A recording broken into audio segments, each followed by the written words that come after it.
Again, good morning.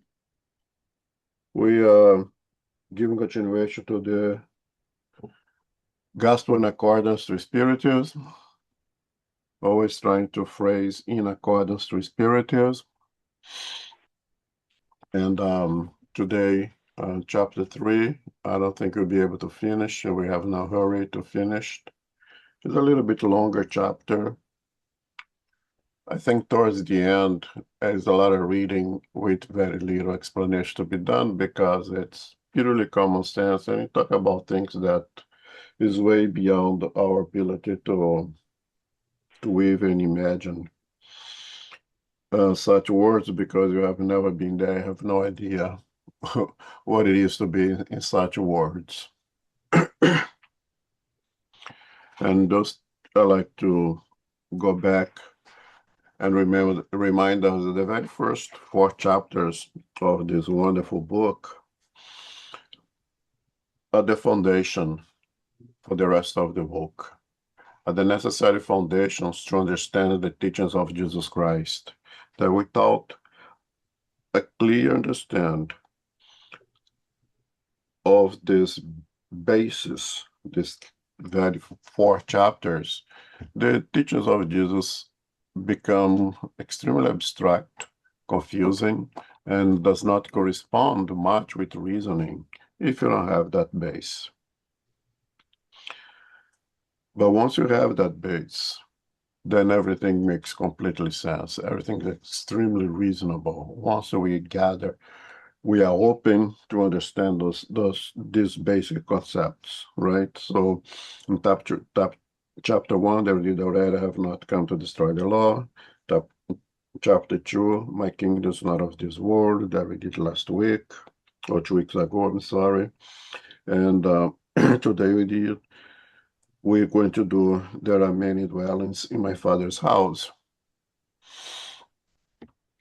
And in this edition that I'm using, my Father's houses are many mansions, which is the same thing, right? And then in chapter 4, no one can see the kingdom of God unless he is born again. Those 4 concepts are very basic to understand the whole teachings of Jesus. Once you get those 4 things, everything will make sense.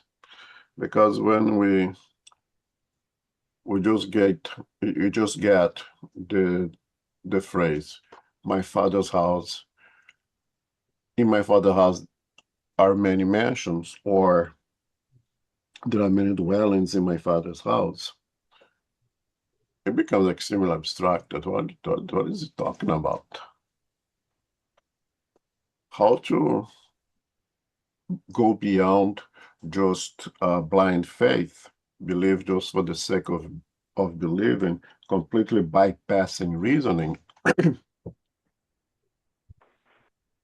And that is against human nature and human progress, because we have intelligence to use it. And intelligence suggests that we question things. And then we're going to question things. In my Father's house there are many mansions. What do you mean by that, Jesus? That doesn't make sense. So now the Spirit's come and brings one an explanation. What does it mean? And that's what chapter 3 brings to us. When we have the intelligence and the courage to challenge, to ask, why not, Jesus Christ? What do you mean by that?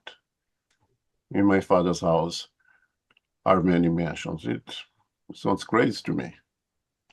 And then the Spirit's going to explain to us over here. Okay? So, right, are you okay to read it? Yes. Yes. Thank you. In my Father's house are many mansions. The different states of the soul in its spiritual wanderings, the different categories of the inhabited worlds, earth destiny, the course of human miseries, instructions from the Spirit, superior and inferior worlds, worlds of test and atonement, regenerating worlds, the progression of the worlds. So you see here there's many topics. Yeah. And the farther one that you go becomes a little bit too abstract, the things that we are have not been there yet. It becomes difficult for us to imagine it, although we can absolutely put reason to it. And again, keep in mind that this is the third book of the codification by design, because we already covered many of these topics in the Spirit's book. Okay, well, the book 1, book 2 covers what we're going to read today. Much limited, of course, because the Q&A of the Spirit's book is basically to open our mind to extend those definitions in other books, right? And then in the Miriam's book, The Laboratory of the Invisible World, there is a much greater expansion also of this chapter 3 that we're going to read today. Okay, we begin. Yes, please. Number 1, let not your hearts be troubled. You believe in God, believe also in me. In my Father's house are many mansions. If it were not so, I would have told you. I am going to prepare a place for you. And if I go and prepare a place for you, I will come again and receive you unto myself, that where I am, you may also. Okay, so Also, John. thanks, Aurelia. Mhm. So that it ends in the Gospel of John, chapter 14, and Kardec brings to us the verses or items 1 to 3, right? And there is I like to bring the continuation up to 6 over here. And so 1 to 3, let your heart not be troubled. You believe in God, believe also in me. There are many dwellers in my Father's house.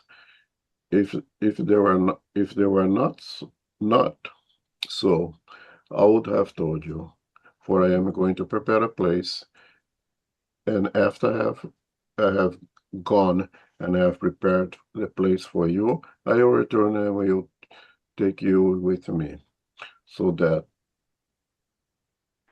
there where I am, you also may be. I know what I mean, read a little different of what you are saying in the screen, right? And then this is 1 to 3 on John chapter 14. On 4, Jesus continues saying, you know the way to the place where I'm going. You know the way to the place where I'm going. On verse 5, Thomas asked Jesus, Lord, we don't know where you are going. How can we know the way? And in verse 6, Jesus answers, I am the way, the truth, and the life. No one comes to the Father except through me. So, what is the way to get where he's going? It's through Jesus, it's through his teachings. And where is that place where he's going? Is the Father's house. Is the Father, him or herself, right? Is the communion or the perpetual communion with the Father in absolute harmony that allows Jesus to say, the Father and I are one, or myself and God are one, right? Because we're in that absolutely state of harmony with the Creator. The creation and the Creator are in absolute harmony. That is the place where Jesus is taking us, is leading us, if we follow his teachings, right? And the verse 1 is, I think, is important to go beyond the word believe here. You believe in God. Well, believe also in me. That belief is more than the belief in terms I believe in Santa Claus. But the belief here should be read as in trust.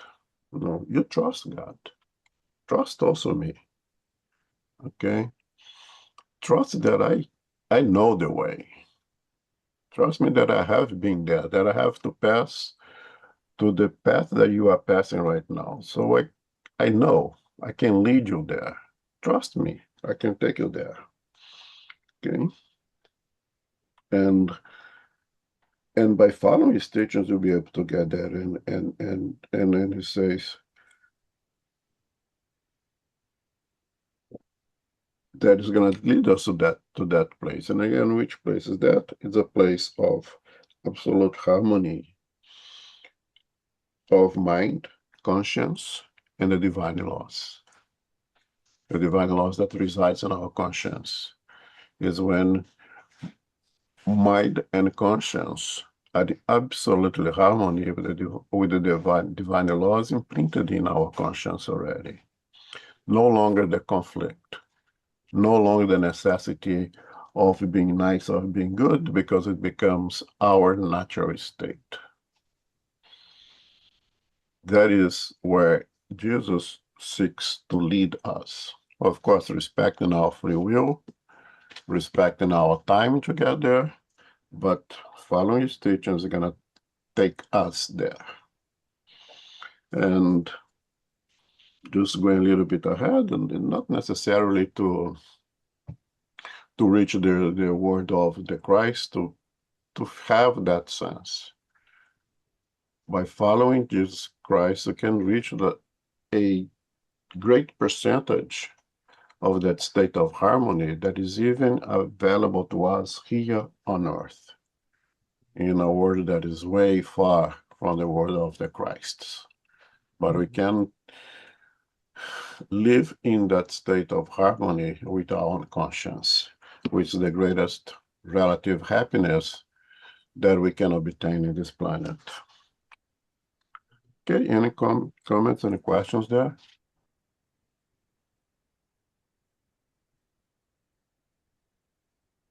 Okay. Okay. Number 2, the different states of the soul and its spiritual wanderings. Number 2, the house of the Father is the universe. The different mansions are the worlds that circulate in infinite space, and all for the spirits who incarnate on them, dwelling places corresponding to their progress. Apart from diversity of the different worlds, the words of Jesus also refer to the fortunate or wrenched states of the soul in the spiritual world, conforming to whether the soul is more or less purified and detached from material ties. The ambient in which it finds itself will vary infinitely in the aspects of things, in the sensations it feels, and in the perceptions it has. While some cannot leave the ambient where they live, others raise themselves and travel to other worlds and all over space. While some guilty spirits wander in darkness, there are others who have earned happiness, and these rejoice in a state of shining brightness, while they contemplate the sublime spectacle of the great infinity. Finally, while inferior spirits are tormented by remorse and grief, frequently isolated without consolation, separated from those who are the object of their affections, and punished by the iron gauntlet of mortal suffering, the just spirits, together with their loved ones, enjoy the delights of an indescribable happiness. Also, in that sense, there are many mansions, although they are not circumscribed or localized. Thank you. You're welcome. So the house of the Father is the universe. So when Jesus says that there are many dwellings in my father's house, or there are many mansions in my father's house, the house is the entire universe. All of us, regardless of all of us, I mean spirits, regardless of our level of moral, intellectual development, we are in our Father's house because it is the universe. Everything that we know, everything that we don't know, the words that we are aware of and the words that we are not aware of in the physical, the spirits let us know in the Spirits book that every celestial body is inhabited. Of course, the forms of life is adequated to the atmospheres of those celestial bodies. Let's say a planet that is gas, made of gas, could not have the kind of life that we have in a concrete planet like the planet Earth. Some of those celestial bodies, planets, stars, satellites, have what we would say, for the lack of a better word, physical lives, meaning incarnated spirits, and incarnate, of course, with bodies that is comparable or adequated to the atmosphere of those celestial bodies. Some celestial bodies are only inhabited by spirits without physical bodies. But what is the house? The house is the entire universe, known and unknown. So we cannot escape from being the Father's house. It in that diversity of physical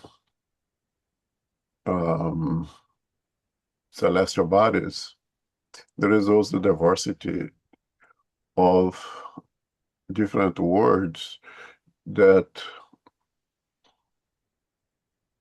adequates our moral development. So now here is absolutely moral.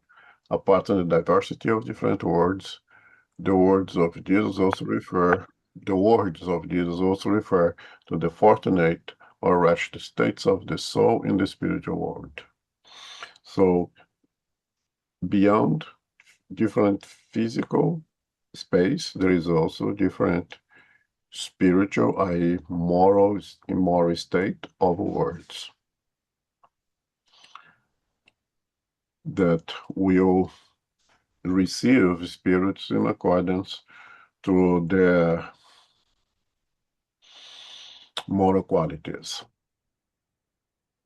And from that, we can derive the idea that heaven and hell is a state of conscience, right? Conforming to whether the soul is more or less purified and detached from material ties, the ambient in which it finds itself will vary infinitely in the aspects of things, in the sensation it feels, in the perception it has. While some cannot live, well, so that tells us that idea of heaven and hell not being a physical space, a geographical space, but a state of mind. Whether you find yourself in absolute harmony or absolute lack of harmony with the divine laws that resides in our conscience. And what do you seek? What are your goals, your wills? Remember this, in Spiritism, the word intention is extremely important. What are your intentions? On what you intend pretty much declares where do you resides in terms of moral evolution, right? And that's what creates that state of heaven and hell that we can live in our conscience and what will lead us once we leave this physical body to place where our conscience leads us. If our conscience is harmonized with the laws that resides there, would probably be good to place that we can call heaven. If the opposite, it leads us to lower worlds, the lower zones, where some people will label it as hell, but yet a state of the consciousness. And then it says over here that some can live the ambient where they live. Some can go to other worlds, visit, while others guilty spirits wanders in darkness. So we see over here that guilty and the heavy conscience, because we cannot escape our conscience. We can fool everyone else, we cannot fool ourselves. And when we go against or act against the divine laws imprinted in our conscience, we get that heaviness for ourselves. And that work as an anchor, guilty and this imbalance, that disharmony with our intentions in a way and the divine laws creates that anchor that does not allow us to leave that place of suffering where we find ourselves. So while some guilty spirits wander in darkness, there are others who have earned happiness, and these rejoice in a state of shining brightness, while they contemplate the sublime spectacle of the great infinity. This is also important for us to keep in mind that we have free will. There is words that separate spirits in accordance to that degree of moral involvement. There are laws that we need to follow, but there is also the free will, and it's up to us to liberate ourselves from guilty, to seek to harmonize ourselves the divine laws, to seek to, before we act, to do that internalizing of our goals, to see if it's in accordance with the divine laws in our mind, because we all have it, regardless of culture, regardless of religious or no religious, that God is just, and that set of rules created for our happiness are imprinted in our conscience. So there is no excuse. Well, I never learned this. No, you don't need to learn. You're already born with it. No, you need to learn how to retrieve to it, because it's there. And that comes the necessity of prayers when Jesus Christ, go into your dark room and in silence and know that to pray means that we internalize yourself to be in tune with your conscience where the divine laws reside. And there you find the path to act in accordance to that laws that keeps us in a state of happiness, regardless of where you are. Maybe in prison, maybe laying in a hospital bed. But if you reach that level of absolutely harmony with the conscience, you're going to stay in a state of happiness. Comments, questions?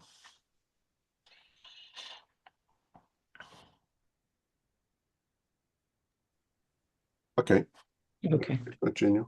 Okay. The different categories of inhabited worlds. Number 3.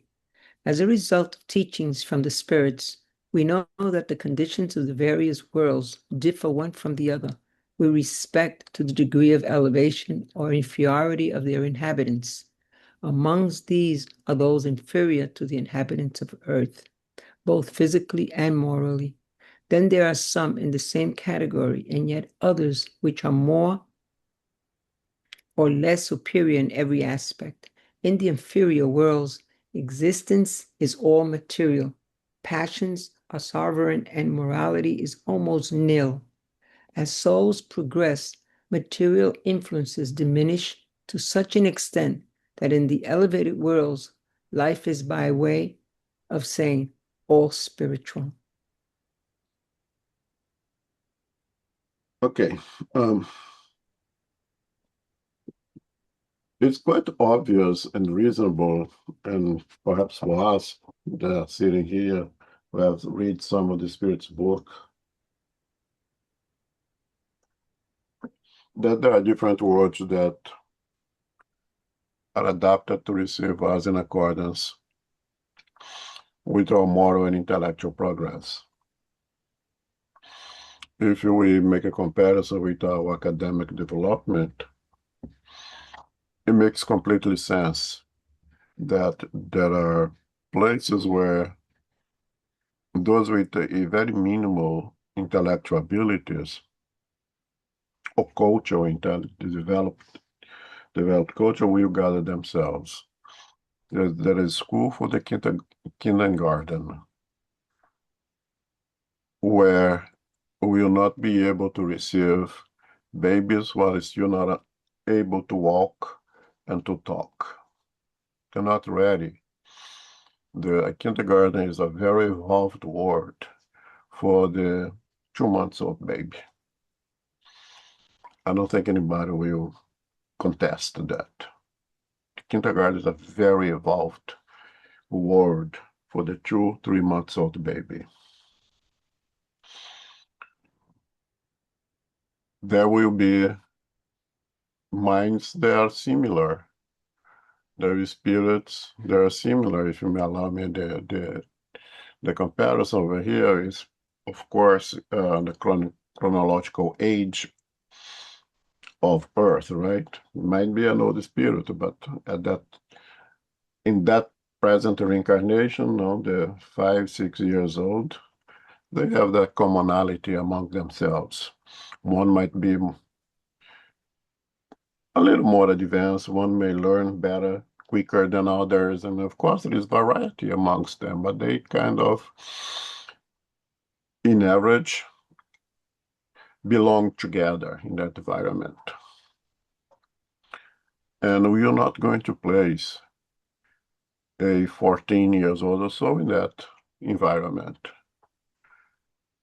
It becomes too inferior, intellectually speaking, to that for that 14 years old. The 14 years old needs to be at this point, I think 14 is high school or middle school, I'm not sure. Let's say middle school. Because I didn't have this kind of education in this country. For me, it's always confusing. So let's say it's middle school,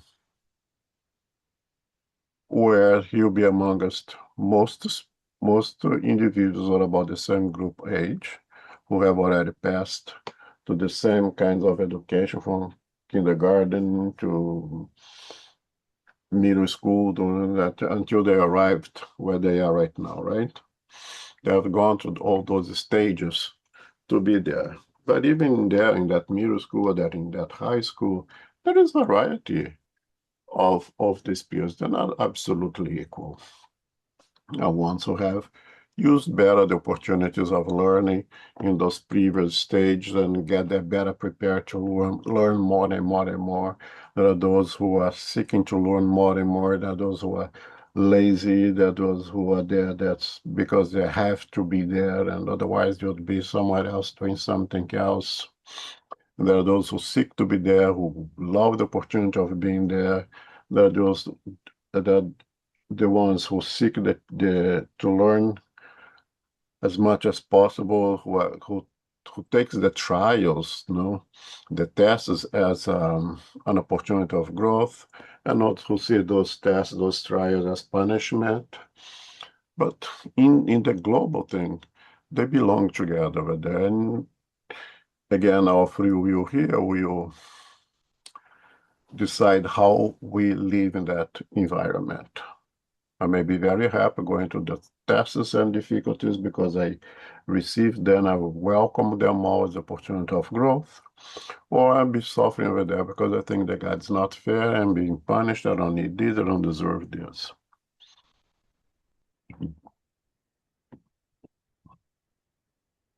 And that will decide where do we belong, where should live. So of course there is tremendous variety of different places that accept us. Kindergartens receive spirits ready for kindergarten. Middle school receive spirits who are ready for middle school. College receive spirits that are ready for college. And I hope not to hear so, but the people who reach college who doesn't deserve to be there. People reach college can barely write and read. It's true. But I'm just making an analogy over here. And keep in mind that if we fail to make that rather that better division of individuals who belong in that right place here on earth, and people may reach college without barely being able to read and write, and there are people in middle school who are ready for college. It does happen on earth. It does not happen in the spiritual world. It does not happen in the placement of us where we belong as a spirit, because now this is done by high order spirits who do not make humans mistakes. They are above, intellectually, morally above us, and they do not make those mistakes. And keep in mind that, again, already covered over here, we can transit from one place to another if we liberate ourselves from guilty, if we harmonize ourselves with the divine laws, who remove that anchor and allow us to transit between worlds. Of course, with limitations. Everything with limitations, right?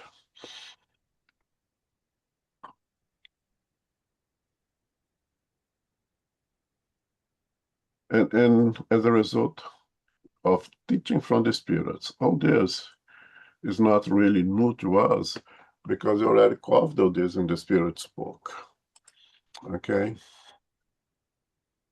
One basic way of recognizing the spiritual world, uh, of, of recognize different words in accordance with moral and intellectual development, especially moral, is the materiality.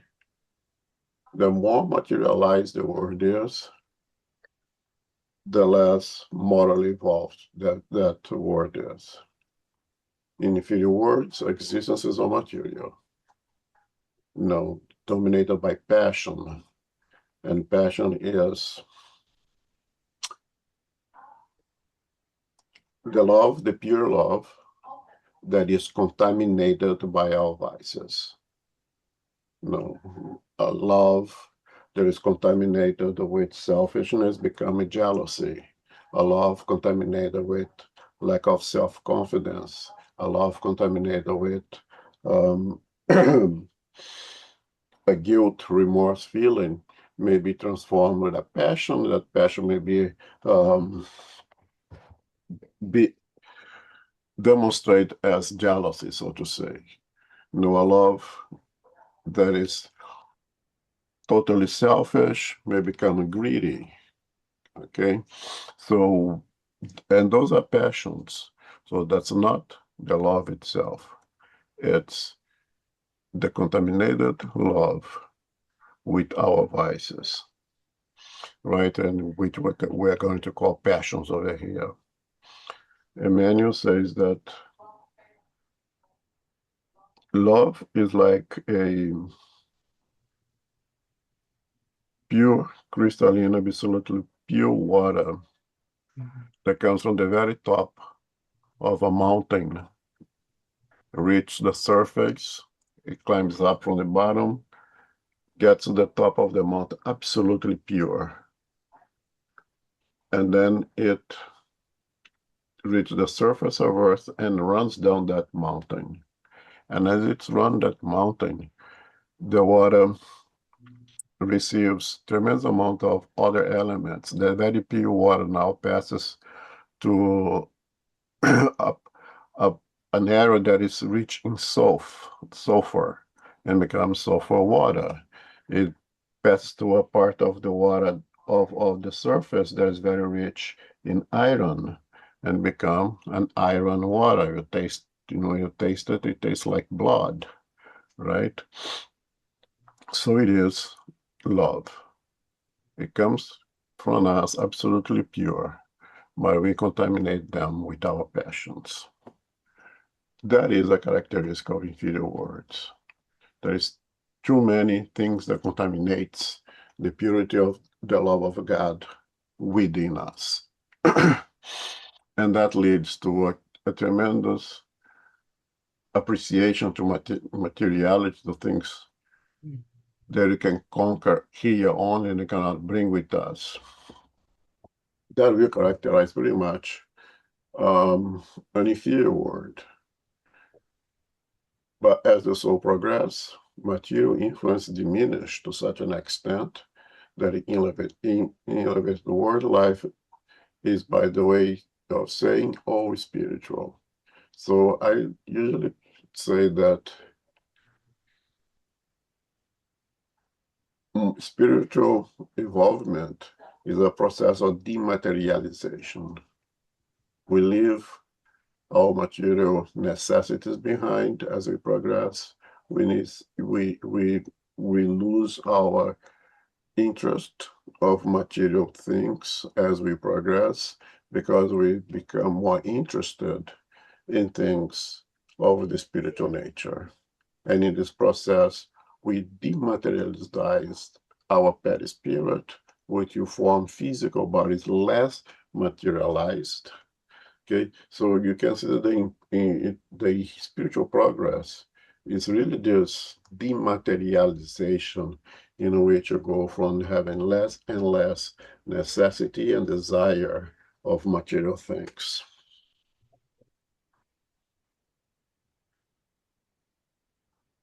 Any questions, comment? We didn't read 4 yet, did we? I got lost here. No, we're on 4 now.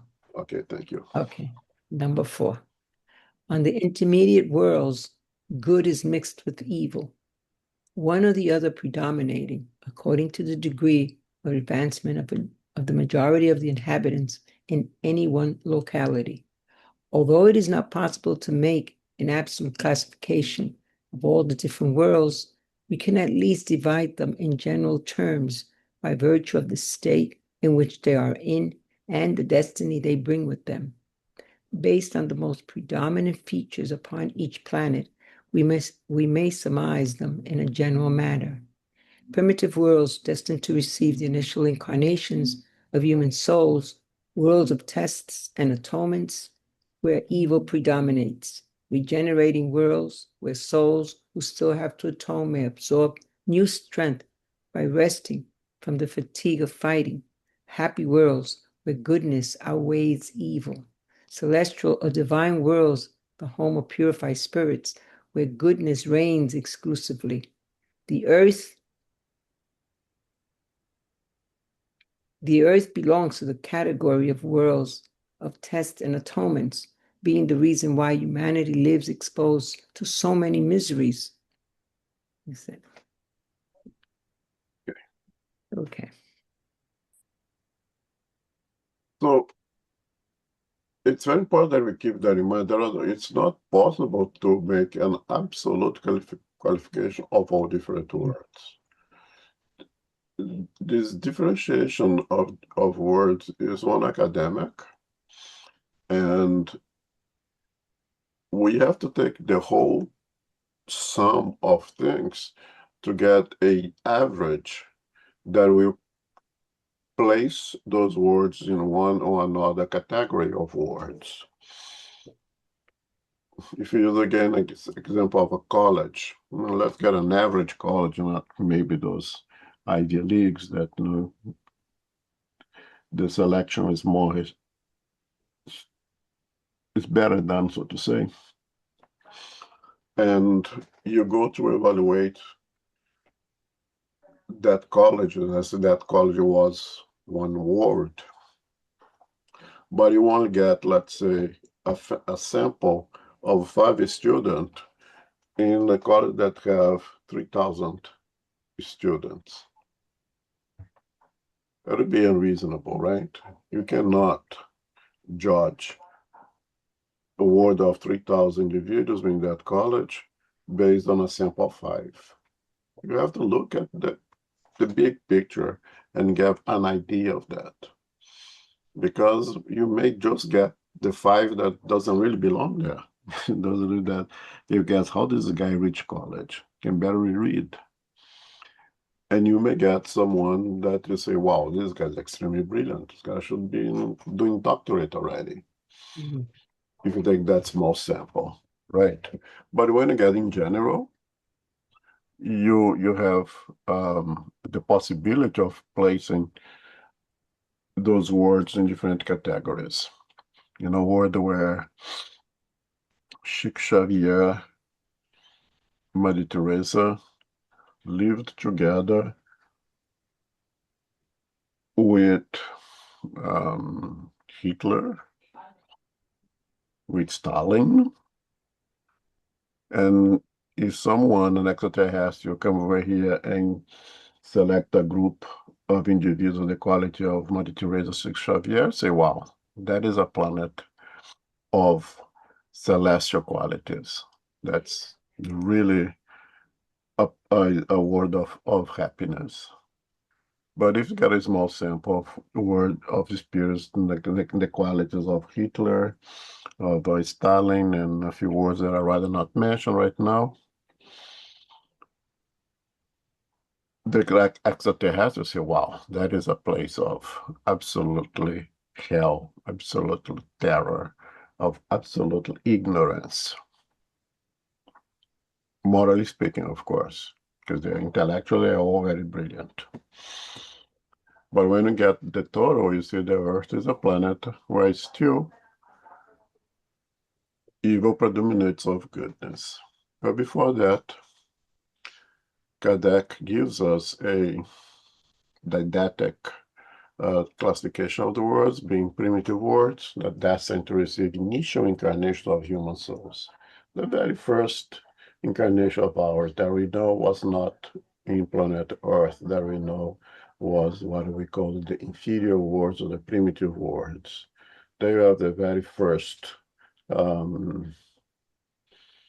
exercise of our free will.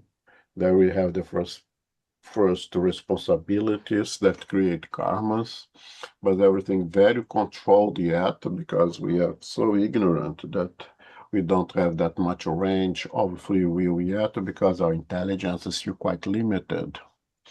So the free will is also quite limited. And everything is very material. Every thought of desire is very close to the animal state, although already a human, but still with instinct extremely strong and even prevailing above intelligence, right? And then you have the intermediate words, words that we are here now, words of tested and autonomous that we're living right now, planet Earth, where evil predominates. And then we have the regenerating words, the next step in our more intellectual progress, where there will still be evil, but good will predominate over evil. It'll be a much better place to live.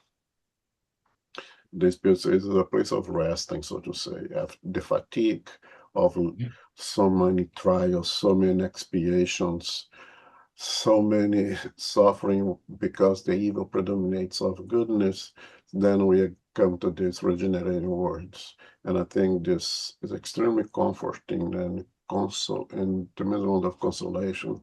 I know that we're souls who still have to atone, may absorb new strength by resting from the fatigue of fighting. I think there's tremendous amount of comfort in reading sentences like that and reasoning on the possibility of living in a place like that. And then we have happy words where goodness outweighs evil. It shuts down evil completely, right? And then we have celestial words,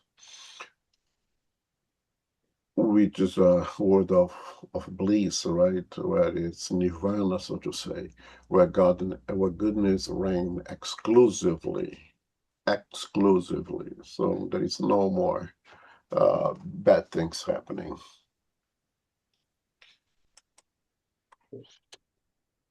And as I said, we are in that right now, planet Earth, in a world of tests and atonements or trials and expiations, where the still evil predominates of good. we are in this transitional phase, as we know now, and we hope to live our lives in a way that will permit us to stay here for the next phase and enter this world of the resting place from all the hard work that you have done in the world of trials and expiations. But very important, number 5 here. I didn't read yet, right? No, not yet. Sorry, not read. Okay, I'll read now. Number 5. Spirits who find themselves incarnated in any world are not bound to the same world indefinitely, nor do they go through all the phases of progress needed to achieve perfection in that one world. When in one world they reach the maximum degree of advancement that world has to offer, they then pass on to a more elevated one, and so on successfully until they reach the state of purified spirits. These different worlds are stations where in each one they find elements for progress they need in accordance with their degree of perfection. For the spirits, it is a recompense to ascend to a world higher elevation, just as it is a punishment to prolong their stay in a miserable world or to be relegated to another, even unhappier than the one they were forced to leave due to persisting in evil. Okay, so this is extremely important here. There is a law of progress. There is a law of cause and consequence. There is free will. There is the possibility of expanding our intelligence by using it. You know, to whom much was given, more will be given. How you make sense of that? Well, if you have that amount of intelligence, learn things and you increase that amount of intelligence. Indeed, I recognize myself as being the most intelligent man by Socrates, because all I know is I know nothing. And it's my cousin. Socrates might be going crazy, right? But the more you develop your intelligence, the more you recognize everything that is you have to learn, everything that you have to gain, and you seek that to absorb all that things that you don't have yet. And the more you get it, the more you know this you have to get. So to whom much was given, more will be given. And that applies into intellectual, but that applies also to the moral wings of development. It is a comparison analogy that I don't remember exactly where I read it, but I think a very good analogy to explain this statement of Socrates. Oh, I know that I know nothing, which makes him in his concept the smartest man on earth. That our intelligence, and I'll put intelligence and moral together here as just as an analogy, is like an island. And an island has its perimeter, right? The area of the land that is in contact with the ocean. And our intelligence, what we know, our knowledge, what we know is the island. And what we don't know is the ocean around the island. If the island is small, or our knowledge, what we know is small, the perimeter is also small, which means the contact with the things that we don't know with the ocean is also small. So you know very little. You also know that you don't know very little, which makes you think that you are smart. As you expand your knowledge, let's say now the island is big, the perimeter of that island is big. And now the contact of the land of the island with the ocean is also big. You have a tremendous amount of contact now with what you don't know.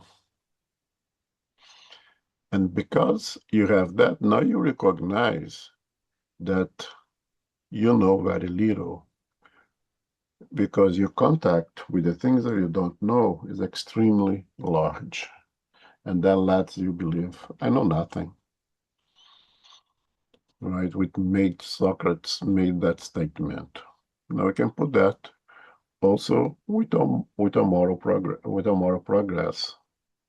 When you look ahead and we look at Mother Teresa, Xavier, at Gandhi, those individuals, we see that how much we still have to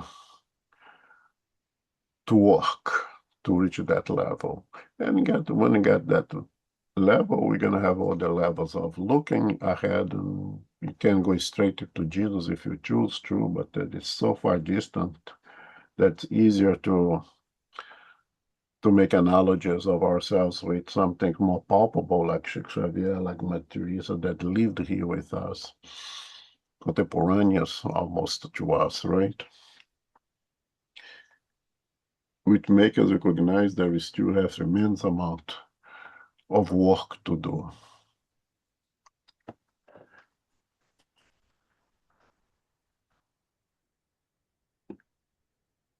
But free will allow us to have that perception, to have that understanding, and to seek to reach those objectives. To reach to intellectually, when you have one question and you answer that question opens rooms for 10 new questions. And you start to understand how little you know. Now, from those 10 questions, when you answer one of them, that one of them will open room for another 10 questions. So you still have 9 other questions for you to resolve, but you already know that one answer already opened room for another 10 questions. And things go expanding in terms of, I still have so much to know, so how much to conquer. With exercise of goodwill to answer those questions, you increment your intelligence, you increment your moral development, and I'm making them together over here, right? So we are not bound to stay stuck where we are. The kindergarten is not stuck to the kindergarten forever. Once it conquers everything that it could learn in kindergarten, he moves on to the next level. And once he conquers what he could gather in that environment, he moves on to another environment. So spirits find themselves incarnate in any world and are bound to that same world indefinitely. Kindergarten moves on. Now they go through all phases of progress, need to achieve perfection in one world. I believe most of us here went through middle school or high school. I bet, and if I can, because I am an average person, and put all of us being somewhat average here, if I put questions to you regarding things that you passed through, that you thought you learned in high school, you'll say, oh my God, I didn't see this. If I ask you to go through the Krebs cycle, some people say, what the heck is a Krebs cycle? But we pass through Krebs cycle. If I ask someone over here to give me the formula of delta for equation of second degree, most of us won't be able to tell it, but we did pass through that. And I said, oh, maybe you should not leave that high school because we didn't learn this thing. We passed through that, we passed the test, we worked to pass the test, but we didn't learn, because if you had learned, we would know right now those things. And the Spirit's telling us over here, nor do they go through all the phases of progress needed to achieve perfection in that one world. If that was necessary, most of us would never leave high school and get into college.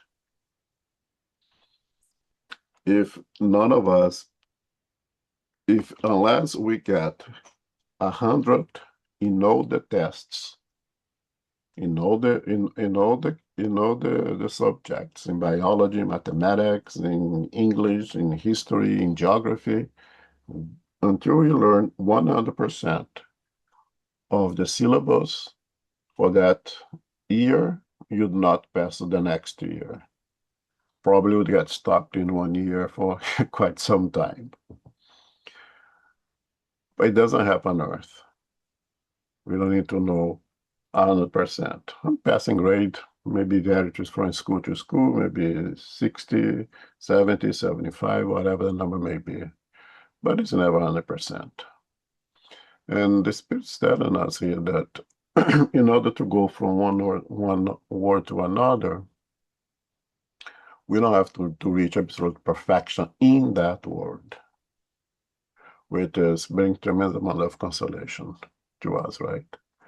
The better we do, the quicker we leave that word and go to a higher word, and the better will be our adaptation in that new word, the ability to live in harmony in that new word, the more we gain in the world that we are right now.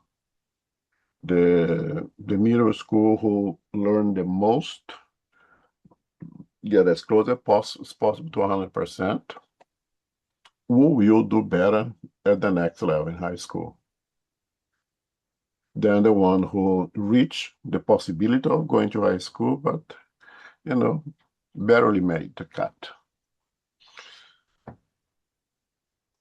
Law of cause and consequence, right? We have better affinity with that new stage. We adapt better to that new stage because we are better prepared for that stage. Law of cause and consequence. But divine justice let us go through that. And that's one of the things that is a differentiation in different words. That's why we have the spirit at the level of Hitler and the spirit at the level of Chico Xavier in the same word. The spirits who are seeking to learn what we are learning here, and the spirits who say that we are wasting our time doing what we are doing here. But in the global sense, we all belong here. Those who are taking the steps in preparation of learning as much as possible, valuable to us here, we will benefit when we are able to move to another stage. We'll be able to adapt better. Now, if we don't reach that minimum necessary to harmonize ourselves with the higher words, then unfortunately we're going to have to go to lower words without regressing. The spirit never regress. If Elmo is not able to go to stay on earth when the world turns in a world of regeneration where good prevails over evil, if evil still prevails over goodness Elmo's mind, Elmo will have to go somewhere else. But Elmo will not stop being Elmo. Elmo will not become less evolved. That does not happen. The world where Elmo is going to live will be less advanced than the planet Earth is right now. There, Elmo will have to catch up, and at the same time will be an element of progress for those worlds. Because as dumb as I am, I should be able at least to learn how to be able to make fire, or to maintain fire. I might go to a world where the spirits that doesn't know how to make fire, does not know how to maintain fire. So Elmo will bring tremendous amount of progress to that world just for being able to make fire. And if Elmo does what he needs to do over there, he can come back to planets of the level of Earth where he left, or even go and catch up, go to the worlds and of regeneration, where most of you will be hanging out and having fun. I may be able to do that. Right? Because it's all up to us. We create our destiny. We have the free will, the intelligence, and the more we apply ourselves, the quicker we go in that evolutionary path to better and better worlds.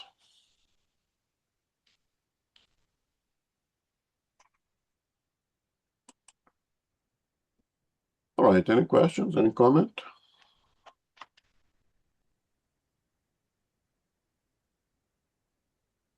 Okay. With number 6 now. Okay. Earth's destiny, the cause of human miseries. Number 6. Many are surprised that on earth there is so much evil, so many crude passions, so many miseries, and every kind of sickness. From this, they conclude the human species is a very miserable one.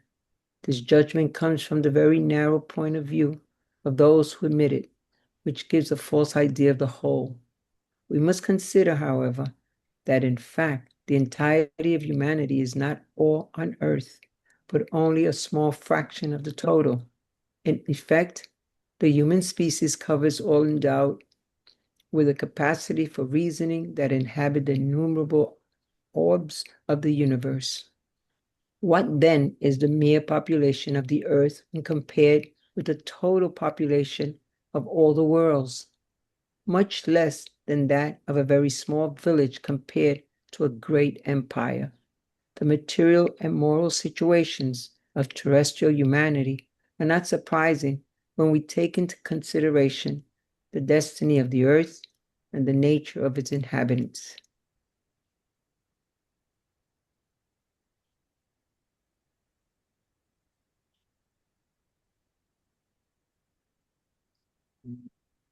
Loretta, Yes. Oh, it would be a great mistake to carry yes, that. yes. Number Thank you. 7. You want Yep, me to continue? Okay. please, I'm sorry, yes. Yes, yes. It would be a great mistake to judge all the inhabitants of a city by those who inhabit the lowest and the most solid places. In a hospital, we see none but the sick and mutilated. In a prison, we find gathered together all kinds of vileness, baseness, and many vices. In unhealthy regions, the inhabitants are, for the most part, pale, puny, and sickly. Well, then, picture the earth as a combination of a suburb, a hospital, and an unhealthy place, because it is all of these put together. Then it can be understood why afflictions outweigh pleasures. For we do not send those who are healthy to a hospital, nor do we throw those who have practiced no wrong into houses of correction. Neither can hospitals and houses of correction be places of delight. Therefore, in the same way that the total population of a city is not found in its hospitals and prisons, neither do we find the entirety of population here on earth. Just as the sick leave hospital when they are cured, and those who have served their term leave prison. When a person is cured of all their moral infirmities, they will also leave the earth environment to go to happier worlds. Okay. Earthless destiny and cause of human miseries. Mm. So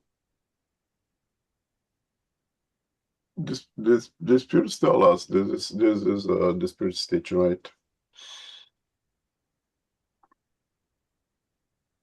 We recognize this tremendous amount of suffering on this planet. We recognize it's around us, especially today with the means of communication that I can witness the suffering of people everywhere in this planet. We can see that it's tremendous amount of evil, tremendous amount of wrongdoing, tremendous amount of misuse of power, especially these days. There is tremendous amount of disregard to the divine laws imprinted in our conscience And it's this disregard to those divine laws imprinted in our conscience that it's brought to us in the Spirit's book on book 3 that deals with the moral laws of freedom, laws of labor, laws of love, justice and charity. I'm sorry, justice, love, and charity. That we experience so much evil in this planet. And we may come to the conclusion that the human species is a very miserable one. And then the Spirit tells us that this judgment comes from a very narrow point of view for those who emit it, which gives a false idea of the whole. And if you go back to chapter 2, when Kardec presents the point of view, Kardec's point of us that we have this idea of the human race as a miserable one if we narrow ourselves to one single physical existence. You do good here, you are good and you stay good. You do bad here, you are bad and you stay bad. If I'm bad, you're going to live here and go to hell. If I'm good, you're going to live here and go to heaven. With this very narrow idea, we may conclude that Earth is a place of misery because we are only seeing a very small piece of the total. We can consider that the humans, spirits live in the human experience. Only 1/3 of us are incarnated on the crust of the planet Earth. The other 2/3 are in the spiritual world, still associated with the planet, but not incarnate. That expands tremendously the total of the planet that you need of the humans associated with the planet that you need to consider. If we expand our point of view, if you only limit to the incarnated world, yeah, we can make that judgment. Again, if you get a very small sample of 5 students in a college of 3,000 students, it's going to be an unfair judgment of that college. You have to get, at least 2,000, at least a minimum 2,000, to have a reasonable idea of the quality of that college. If we're able to expand, spirits live in the human experience, as just 1/3 live on Earth and the other 2/3 are not associated to Earth. We see that this is not only a place of sickness. We humans are not all sick or as sick as it appears to be with all the injustices that we witness. And I think the analogy that the spirits provide to us, when it says it would be a great mistake to judge all the inhabitants of a city by those who inhabit the lowest and the most served places. If an extraterrestrial come over here, park the spaceship on top of a hospital and look inside of the hospital, it says in a hospital we see none but the sick and mutilated in a prison. Yeah, mutilated, sorry. And these extraterrestrials go back to their planet and give a description of what is the human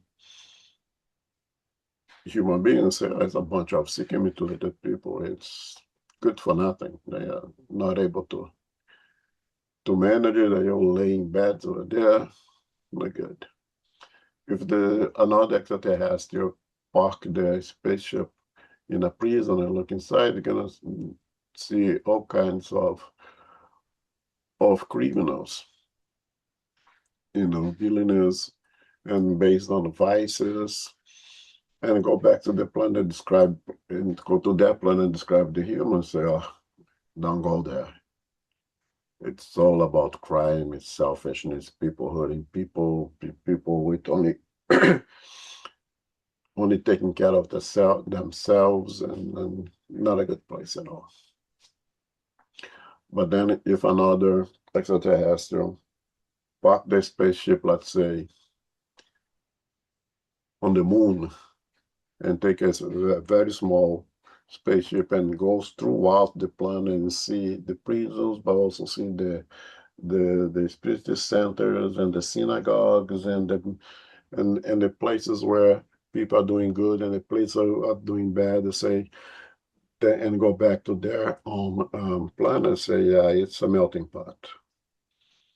It's a lot of things going on over there. There are places for the sick, there are places for the evil, but there are places of harmony as well. There are people doing good to make things better. And to give a description of the whole entirety of Earth, that the sum places the planet in a world of trials and atonements. But a lot of things happening of good and of evil, unfortunately, here also, right?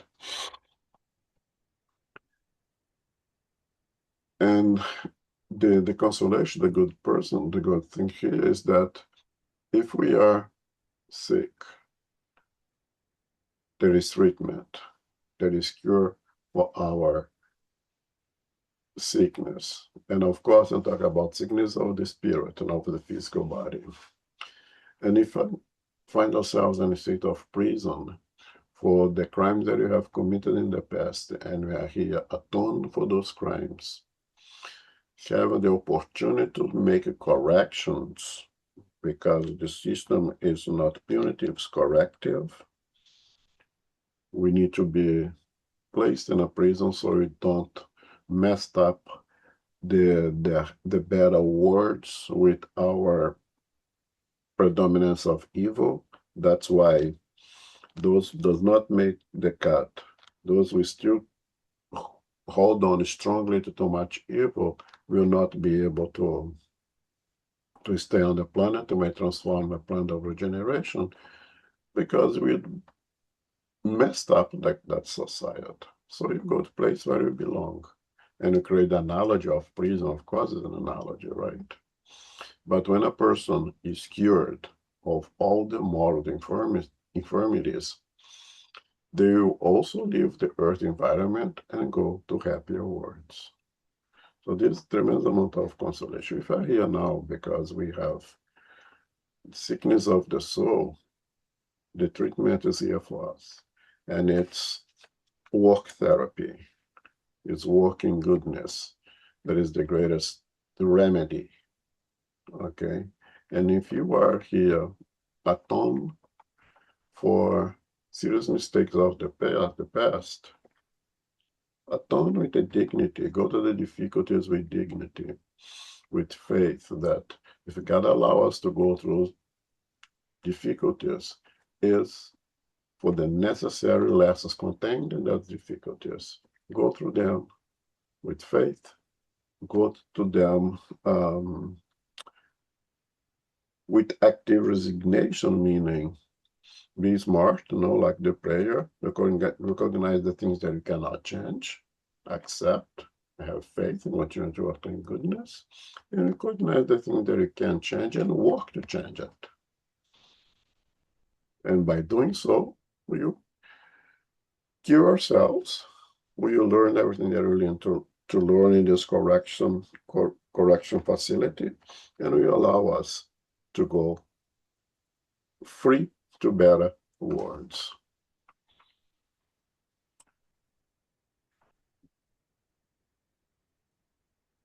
It's 12:20. I'm going to stop here, and because I'm not going to be able to complete the whole instruction of the spirits, so we're going to leave the instruction of the spirits for the next month.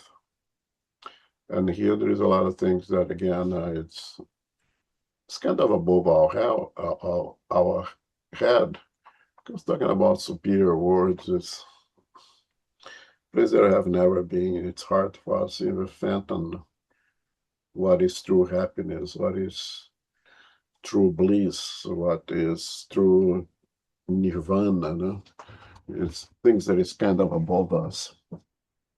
But I'd like to know if there's anybody has any comments, any questions. And I would like to bring from the book The Way, the Truth, and the Life, a book of Emmanuel through the psychography of Francisco Cândido Xavier.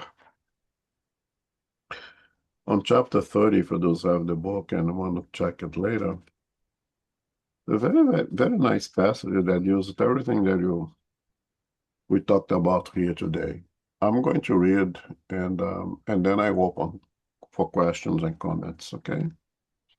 Again, so item 30 or chapter 30 of this book, The Way, the Truth, and the Life. And the messages from Emmanuel, we follow the same style. Is use a little comment, a little sentence from the gospel, and then he gives the message. So the title is the world and evil, and it starts with the statement of John in his gospel, chapter 17, 19-15, which says, "I do not ask you to take them out of the world, but that you deliver them from evil." So isn't that prayer, because the chapter of John is a long prayer in itself, basically is a prayer, right? Is Jesus in prayer asking for the disciples, I do not ask that you take them out of the world, but you deliver them from evil. And Emmanuel explains, in religious groups, there are always a large number of people concerned about the idea of death. Many people do not believe in peace or love except on planes other than the earth. The majority keeps waiting for imaginary and unjustifiable situations without ever taking their own personal efforts into account. And I repeat, the majority keeps waiting for imaginary and unjustifiable situations without ever taking their own personal efforts into account. Longing to die in order to be happy in an infirmity of the spirit. When praying to the Father for the disciples, Jesus did not ask that they be taken out of the world, but that they be delivered from evil. However, evil does not actually come from the world, but from the people who inhabit it. I repeat, evil does not actually come from the world, but from the people who inhabit it. The earth itself has always been good. From its soil spring delicately fragranced lilies. Its maternal nature is a repository of wonderful miracles that are repeated every day. It will do not good for us to leave the planet if our evils have not been properly eradicated. In such circumstances, we are like human carriers of incurable diseases. We can change residences. However, the change means almost nothing if we bring our problems with us. Thus, it is necessary to beautify and improve the world by fighting against the evil that is within us. I think this is a wonderful message that marries very well the topic that we're talking about here today, that we can talk about different words, classify here, classify them here, put them there, and go all these analogies. But in reality, evil resides in us, not in the planet. Evil does not actually come from the world, but from the people who inhabit it. And I like to close telling us here, all of us, that don't be so concerned of where you find yourself right now physically. What is more where you are right now, in harmony with the divine laws imprinted in our conscience. What is more doing that exercise suggested by St. Augustine of retrieving our actions of the day and see, am I making this world a better world? Not for myself, but for others. What I'm doing here today will generate goodness that when I go back to the spiritual world and incarnate, I will find a better world because of the work that I have done here. Or it's going to be a worse world for what things that I'm doing here. Don't be that we should not be so concerned with those around us doing what they are doing, good or bad, but be concerned with ourselves. How much am I liberating myself from evil in order to transform this planet a planet of regeneration where goodness will prevail over evil? What is my participation in this process? And remember that planet is pretty much neutral. On the contrary, part is good, as a man over here, because what God provides to us is good. But how are we using all this goodness? What are we doing with this in transforming ourselves into better individuals? It's not the place, it's us. And now I open to any questions and comment.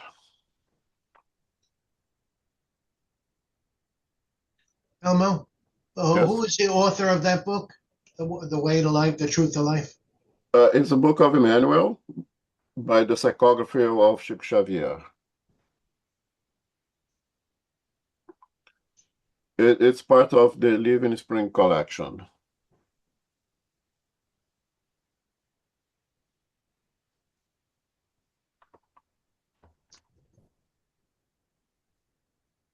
Okay, there's no question. I'll ask Carol for the final prayer, and next week we have the medium's book. Yes. Great. Thank you very much, Elmo. That was fantastic. Very, very, very in-depth. Thank you today for hosting for us. And Sarita, thank you for reading today. And for everyone who is here, we thank you for participating. Infinite Creator and Divine Providence, we give thanks to be together as brothers and sisters for our studies of the book, The Gospel According to Spiritism. This would be chapter 3. There are many dwellings in my Father's house. As souls progress, there will be a place for each soul in the universal house of God. Every celestial body will have a unique vibration and ambient of moral qualities, or perhaps even lesser so. Where will our conscience lead us after we leave the physical body? We have free will, and hopefully we will act in accordance to the divine laws and the teachings provided by the Master Jesus. There will be higher order spirits to help us during the transition process. Progress requires a dematerialization of our perispirit, and there is the reminder of the law of cause and consequence. May we live with greater awareness, with an affinity to goodness and to service for humanity.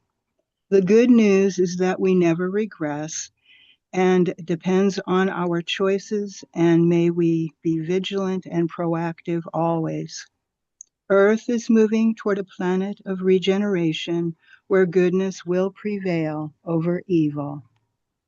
We give thanks to our spiritual benefactors and the good spirits for guiding and inspiring us today. May we receive the love, light, and peace of Christ within us, and for our loved ones, our teachers, our directors, our counselors, our mediums, our workers, and all of our participants. We pray for inner peace, and especially now for world peace, and for those who are suffering in the physical and spiritual worlds. We pray for our center, SGNY, and all Spiritist centers throughout the world, that they may grow, prosper, expand, and be protected throughout the day and throughout the night. As we close, we humbly ask for safety and protection as we return to our family, friends, loved ones, and coworkers. And may we go forth now and remind ourselves to be beacons of love, of light, of peace, of service, and charity, which is love in action. May peace and love prevail. So be it.